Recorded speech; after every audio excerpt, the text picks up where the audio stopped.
Hi friends, എല്ലാവർക്കും English ഗുരുവിൻ്റെ IELTS learning സീരീസിലേക്ക് സ്വാഗതം. IELTS സ്പീക്കിങ്ങിൽ നമുക്ക് കുറച്ച് കൺഫ്യൂഷൻസ് എല്ലാം ഉണ്ട്. ആ കൺഫ്യൂഷൻസിനുള്ള മറുപടി ആയിട്ടാണ് ഞാൻ ഈ വീഡിയോ ചെയ്യുന്നത്. ഇതിന് മുന്നേ നമ്മൾ ലിസണിങ്, റീഡിങ്, റൈറ്റിംഗ് ഇതിലുള്ള ചില കാര്യങ്ങളെക്കുറിച്ച് നമ്മൾ പറഞ്ഞിട്ടുണ്ടായിരുന്നു. നിങ്ങൾ പ്ലേലിസ്റ്റ് ചെക്ക് ചെയ്യുക. IELTS ലേണിംഗ് സീരീസിൽ എല്ലാ കാര്യങ്ങളും അടങ്ങിയിട്ടുള്ള വീഡിയോസ് നിങ്ങൾക്ക് ലഭിക്കുന്നതാണ്. നിങ്ങളൊരു ബിഗിനർ ആണെങ്കിൽ തീർച്ചയായിട്ടും നിങ്ങൾക്കത് ബെനിഫിഷ്യൽ ആയിരിക്കും.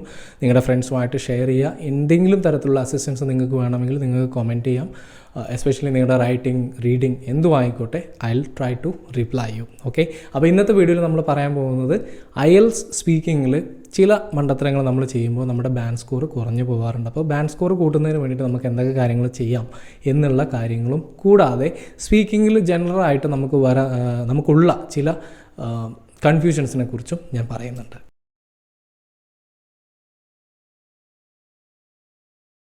ഇതിൽ ഫസ്റ്റ് പോയിന്റ് നിങ്ങളോട് എല്ലാവരും പറഞ്ഞിട്ടുണ്ടാവും, റിലാക്സ്.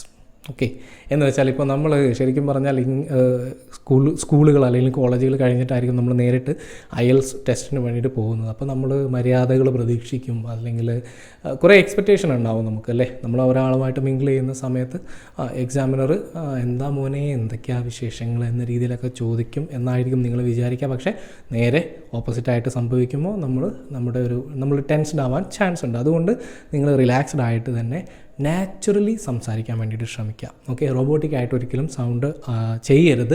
മാത്രമല്ല മെമ്മറൈസ് ചെയ്യരുത് നിങ്ങളുടെ ആൻസേഴ്സ്. മാത്രമല്ല ചില ആളുകൾക്ക് ഒരു കൺഫ്യൂഷൻ ഉള്ളതാണ്, നമ്മൾ ഈ എക്സാമിനർ സർ അല്ലെങ്കിൽ മാഡം എന്ന രീതിയിൽ അഡ്രസ്സ് ചെയ്യണമെന്നുള്ളത്. ശരിക്കും പറഞ്ഞാൽ ഇതിൽ ഇറ്റ് ഈസ് നോട്ട് റെക്കമെൻഡഡ് എന്ന രീതിയിലാണ് പറയുക. അതിനൊരു കാരണം എന്താണെന്ന് വെച്ചാൽ, നമ്മൾ നേരെ ടെസ്റ്റിന് പോകുന്ന സമയത്ത് നമ്മളെ സംബന്ധിച്ചിടത്തോളം, എസ്പെഷ്യലി കേരളൈറ്റ്സ്, നമ്മൾ എന്ത് കാര്യം പറയുകയാണെങ്കിലും ബഹുമാന സൂചകമായിട്ട് അവസാനം ഒരു സർ അല്ലെങ്കിൽ മാഡം, അല്ലേ? അപ്പം നിങ്ങൾ വാട്ട്സ് യുവർ നെയിം എന്ന് ചോദിക്കുമ്പോൾ my name is Muhammad Jasim sir എന്ന രീതിയിൽ പറയും. ആക്ച്വലി ഇതിൻ്റെ ആവശ്യമില്ല എന്നാണ് IELTS പറയുന്നത്. It is not recommended. You don't need to address them as sir or madam. Okay, whatever you are asked, just answer the question and wait for the next question.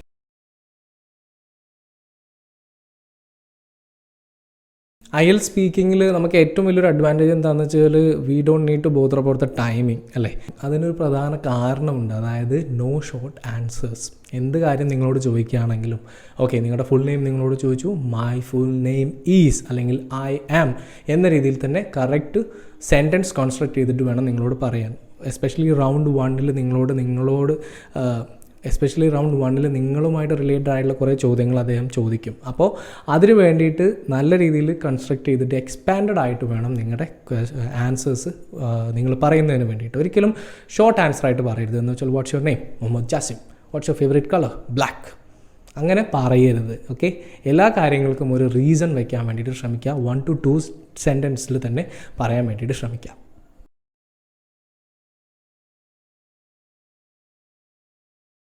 IELTS സ്പീക്കിങ്ങിൽ എല്ലാവർക്കും കുറച്ച് ബുദ്ധിമുട്ടുള്ളൊരു കാര്യമാണ് 1 minute preparation. Round 2 വരുന്ന സമയത്ത് നമുക്ക് ഒരു 1 minute preparation ഉണ്ടല്ലേ, നിങ്ങൾക്കറിയാമല്ലോ. അപ്പോൾ ഈ ഒരു 1 minute പ്രിപ്പറേഷൻ നമ്മൾ എങ്ങനെയാണ് ചെയ്യേണ്ടത് എന്നുള്ളത് ഒരു സെപ്പറേറ്റ് വീഡിയോ ആയിട്ട് നമ്മുടെ യൂട്യൂബിൽ ചെയ്തിട്ടുണ്ട്. യൂട്യൂബ് ചാനലിൽ നിങ്ങൾക്ക് വീഡിയോ ചെക്കൗട്ട് ചെയ്യാം. എങ്ങനെയായാലും ഈ ഒരു 1 minute പ്ലാൻ പ്രിപ്പറേഷൻ, ഓക്കെ, ഇത് നിങ്ങൾ നല്ല രീതിയിൽ വൈസായിട്ട് തന്നെ ഉപയോഗിക്കാൻ വേണ്ടിയിട്ട് ശ്രമിക്കുക. അതിനുള്ള മാർഗ്ഗങ്ങൾ ഞാൻ ആ വീഡിയോസിൽ പറഞ്ഞിട്ടുണ്ട്. നിങ്ങൾ തീർച്ചയായിട്ടും അത് ചെക്കൗട്ട് ചെയ്യാൻ വേണ്ടിയിട്ട് ശ്രമിക്കുക.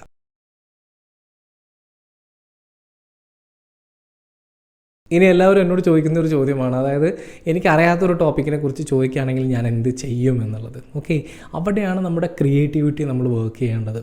നമുക്കറിയാത്തൊരു കാര്യമാണെങ്കിലും അതിനെക്കുറിച്ച് നിങ്ങൾക്ക് അറിയാവുന്ന കാര്യങ്ങൾ ചില സെൻറ്റൻസുകൾ വെച്ചിട്ട് നിങ്ങൾ അലക്കാൻ വേണ്ടിയിട്ട് ശ്രമിക്കണം. ഓക്കെ, മാത്രമല്ല ഇതിൽ ഏറ്റവും ഇമ്പോർട്ടൻ്റ് ആയിട്ടുള്ളൊരു കാര്യം എന്താണെന്ന് വെച്ചാൽ, സ്പീക്കിങ്ങിൽ ഔട്ട് ഓഫ് ദ ടോപ്പിക് പോയാലും കുഴപ്പമൊന്നുമില്ല. നിങ്ങൾ IELTS സ്പീക്കിങ്ങിൻ്റെ അസസ്മെൻറ്റ് ക്രൈറ്റീരിയ ഒന്ന് എടുത്ത് നോക്കിയാൽ മതി. അതിൽ ഔട്ട് ഓഫ് ദ ടോപ്പിക് എന്ന് പറയുന്നൊരു സംഭവം ഇല്ല. ഓക്കെ, നിങ്ങൾ കൂടുതൽ ലെക്സിക്കൽ റിസോഴ്സസ് ഉപയോഗിക്കുന്നുണ്ടോ, കൊഹിറൻസ്, കൊഹീഷൻ പോലെയുള്ള കാര്യങ്ങളാണ് കൂടുതലായിട്ട് ചെക്ക് ചെയ്യുക. പ്രോമിനൻ്റ് ആയിട്ട് അവർ ചെക്ക് ചെയ്യുന്നത് ഫ്ലുവൻസി തന്നെയാണ്. You should not have awkward pauses, ഇനി അതല്ലെങ്കിൽ സ്റ്റാമറിങ്, ഇങ്ങനെയുള്ള സംഭവങ്ങൾ ഇല്ല എങ്കിൽ തന്നെ നമുക്ക് നല്ല രീതിയിൽ ബാൻഡ് സ്കോർ നേടിയെടുക്കാൻ സാധിക്കും.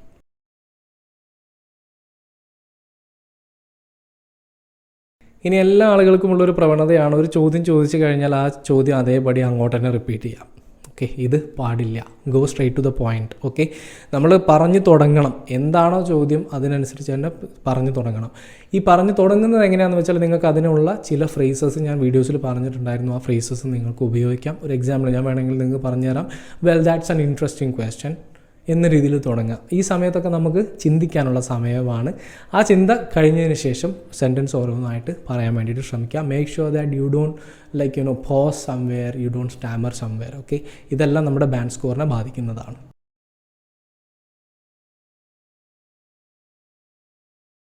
ഇനി നമ്മൾ സംസാരിക്കുന്നതിൻ്റെ ഇടയിൽ തെറ്റിപ്പോവുകയാണെങ്കിലോ, yes we can correct ourselves. Okay, പക്ഷേ ഇത് എല്ലാ സമയത്തും കറക്റ്റ് ചെയ്യരുത്. ഓക്കെ, 1-2 പ്രാവശ്യമൊക്കെ ഇത് ഓക്കെ ആണ്. കാരണം സ്പീക്കിംഗ് ടെസ്റ്റ് എന്ന് പറയുന്നത് മറ്റ് ടെസ്റ്റുകളെ വെച്ച് നോക്കുകയാണെങ്കിൽ ഇറ്റ്സ് വെരി ഡിഫറെൻറ്റ്. അതിലുള്ള ഏറ്റവും വലിയ ഉദാഹരണമാണ് ലിസണിങ്, റീഡിങ്, റൈറ്റിംഗ് ഒരു ദിവസമായിരിക്കും നിങ്ങൾക്ക് എക്സാം ഉണ്ടാവുക. സ്പീക്കിംഗ് ഒരു സെപ്പറേറ്റ് ദിവസമായിരിക്കും. ഓക്കെ, കാരണം അത് face to face ഇൻട്രാക്ഷനാണ്. 11 to 14 minutes ആണ് അതിനൊരു ടൈം വരുന്നത്. അതുകൊണ്ട് തന്നെ ഇതിൻ്റെ അസസ്മെൻറ്റ് ക്രൈറ്റീരിയ എന്ന് പറയുന്നതും ഡിഫറെൻറ്റ് തന്നെയാണ്.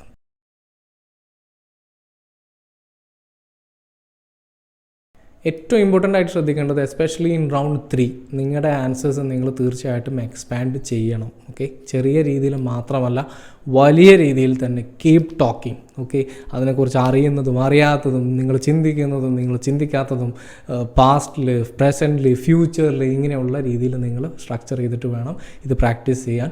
സ്പീക്കിങ്ങിനെ കുറിച്ച് എങ്ങനെ പ്രിപ്പയർ ചെയ്യണം എന്നുള്ള വീഡിയോ നിങ്ങളത് ശ്രദ്ധിക്കുക, എങ്ങനെയാണ് ചെയ്യുക എന്നുള്ളത്.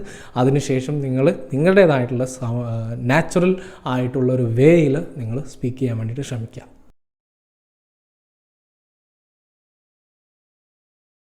സ്പീക്കിങ്ങിനെ സംബന്ധിച്ചിടത്തോളം മറ്റേതൊരു ടെസ്റ്റിനെ പോലെയും we have to use wide variety of vocabularies. Lexical resources തീർച്ചയായിട്ടും വേണം. കൂടെ കോഹിറൻസ് ആൻഡ് കൊഹീഷൻ. ഓക്കെ, ഇത് നമുക്ക് നല്ല രീതിയിൽ മാനേജ് ചെയ്യാൻ പറ്റുകയാണെങ്കിൽ തീർച്ചയായിട്ടും നിങ്ങൾ ഒരു പേടിയും പേടിക്കേണ്ട 9 ബാൻഡ് സ്കോർ തീർച്ചയായിട്ടും നമുക്ക് ലഭിക്കും. ഇതിൽ പ്രധാനമായിട്ടും നോക്കുക എന്താണെന്ന് വെച്ചാൽ കോൺഫിഡൻസ് തന്നെയാണ്. നമ്മൾ കുറച്ച് പേടിച്ചിട്ടാണ് സംസാരിക്കുന്നതെങ്കിൽ it means that we are not confident. Okay, ഇനി അതും അല്ലെങ്കിൽ നമ്മളൊരു ഓക്വേർഡ് പോസ് വെച്ചിട്ടാണ് പറയുന്നതെങ്കിൽ യെസ്, ഓക്കെ, നമ്മൾ ഡീവിയേറ്റഡ് ആയിട്ട് പോകാൻ ചാൻസ് ഉണ്ട്, അല്ലെങ്കിൽ നമുക്ക് അതിനെക്കുറിച്ച് വേണ്ട വിധത്തിലുള്ള ഒരു അറിവില്ല എന്ന രീതിയിലൊക്കെയാണ് അവർ ധരിക്കുക. അപ്പോൾ ഇവരുടെ അസസ്മെൻറ്റ് ചെയ്യുന്ന എക്സാമിനർ എന്താണോ ഉദ്ദേശിക്കുന്നത്, അദ്ദേഹത്തിന് എന്താണോ വേണ്ടത് എന്നുള്ള കാര്യത്തെക്കുറിച്ച് നമുക്ക് കൃത്യമായ ധാരണ വേണം. ആ വീഡിയോ കാണുക, നിങ്ങൾ അതിന് ശേഷം മാത്രം നിങ്ങളുടെ സ്പീക്കിംഗ് സ്ട്രക്ചർ ചെയ്യുക. I wish you all the best with your exam. Reading, writing, listening, speaking, ഇതിൽ 4 നമുക്ക് 9 ബാൻഡ് സ്കോർ തന്നെ നല്ല രീതിയിൽ പ്രാക്ടീസ് ചെയ്യുകയാണെങ്കിലും കൂടെ അതിൻ്റെ ഒപ്പം നല്ലൊരു പ്ലാൻ നിങ്ങളുടെ കയ്യിലുണ്ട് എങ്കിൽ തീർച്ചയായിട്ടും നമുക്ക് ബാൻഡ് സ്കോർ 9 തന്നെ അച്ചീവ് ചെയ്യാൻ സാധിക്കും.